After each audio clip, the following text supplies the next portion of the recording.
Hello everyone, good morning. Ayan, back to work na naman po ako sa aking gagawin sa ngayon. So ayan, paakyat na po ako ng farm stay sa staycation na pinapaupahan po namin. So ayan, magtatrabaho na naman po dahil nga po may bisita po ako ngayon. Kaya itutuloy ko po ang hindi ko po natapos na gawain kahapon. Kaya ayan, ayan po yung bahay namin. Ayan. Yan po yung magandang view. Ayan.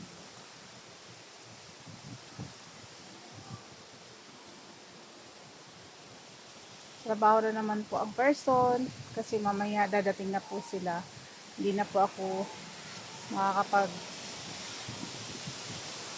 trabaho gawa ng magluluto pa po ako. So mamaya magtuturo naman po ako sa inyo kung ano yung mga lulutuin ko po mamaya gabi para order po ng aking bisita. Ayan. Linis-linis po na po pag may time. Pahinga din. Ayan, video-video po muna. Mapanoorin niyo po ang aking pinakamagandang view po dito sa aming lugar. Maraming salamat po sa inyong panonood.